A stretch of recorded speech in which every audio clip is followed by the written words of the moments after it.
এশিয়ার অন্যতম বৃহত্তম রেল নেটওয়ার্ক হল ভারতীয় রেলওয়ে। যাত্রীর সুবিধার লক্ষ্যে বারবারই বিভিন্ন ঘোষণা করেছে রেল। একসময় রেলের জন্য আলাদা বাজেট পেশ করা হতো, পরে সেই নিয়ম বদলে যায়। বর্তমানে একটি সাধারণ বাজেট পেশ করা হয়, তবে তার মধ্যে অত্যন্ত গুরুত্বপূর্ণ জায়গা পায় রেল বাজেট। যেহেতু দেশের একটা বড় সংখ্যক মানুষেরই নিত্যদিন বা দূরপাল্লায় যাতায়াতের ভরসা রেল, তাই বাজেটে রেল সংক্রান্ত ঘোষণা বিশেষ গুরুত্ব রাখে। এবারও তার ব্যতিক্রম হবে না বলেই মনে করা হচ্ছে। এবারের বাজেটে সাধারণ মানুষের অন্যতম প্রত্যাশা হল ট্রেনের ভাড়া কমানো। সেই দাবি কি পূরণ করবে সরকার? সূত্রের খবর, রেলের জন্য সার্বিকভাবে বরাদ্দ বাড়াতে পারে কেন্দ্রীয় সরকার। আগামী 23 জুলাই সাধারণ বাজেট প্রবীণ নাগরিকদের বড় স্বস্তি দিতে পারে বলে আশা করা হচ্ছে। করোনাকালের আগে পর্যন্ত ট্রেনের টিকিটে 60 ঊর্ধ্ব পুরুষেরা 40% ছাড় পেতেন, আর 60 ঊর্ধ্ব মহিলারা টিকিটে 50% ছাড় পেতেন।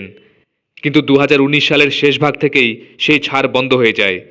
কারণ 2019 সালের শেষ থেকে বিশ্বজুড়ে ছড়িয়ে পড়া কোভিড মহামারীর কারণে রেল পরিষেবায় ব্যাপক প্রভাব পড়েছিল। তবে এবারের বাজেটে সেটা আবার ফেরানো হবে বলেই মনে করা হচ্ছে। যাত্রীদের একাংশ সামগ্রিকভাবে ট্রেনের ভাড়া কমানোরও দাবি জানিয়েছেন। বিশেষ করে যারা এসি কামরায় যাতায়াত করেন, তারা ট্রেনের টিকিটের ভাড়া কমানোর আর্জি জানিয়েছেন। আসন্ন কেন্দ্রীয় বাজেটে টিকিটের দাম কমানোর যেমন দাবি করা হচ্ছে, তেমনি টিকিট বাতিল বা ক্যান্সেলেশনের ক্ষেত্রে দ্রুত রিফান্ড ব্যবস্থার দাবি জানানো হয়েছে। সরকারও এই বিষয় নিয়ে চিন্তাভাবনা করছে। ওয়াকিবহল মহল সূত্রে খবর, এবারের বাজেটে সরকার টিকিট বাতিলের 24 ঘন্টার মধ্যে টাকা রিফান্ড ব্যবস্থার ঘোষণা করতে পারে। এবছরের অন্তর্বর্তী বাজেটে অর্থমন্ত্রী নির্মলা সীতারামন বলেছিলেন, 40,000 রেল কোচ পরিবর্তিত করে বন্দে ভারতের কোচে রূপান্তরিত করা হবে। এতে যাত্রীদের সুবিধা স্বাচ্ছন্দ্য আরও বাড়বে। এর পাশাপাশি যাত্রী সুরক্ষা নিশ্চিত করতেও সরকার বাজেটে বিশেষ কিছু ঘোষণা করতে পারে।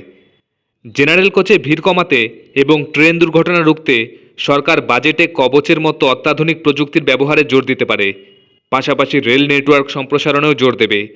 রেলের সামগ্রিক উন্নতির জন্য রেলের বরাদ্দ বাড়ানো হতে পারে বলেই মনে করা হচ্ছে।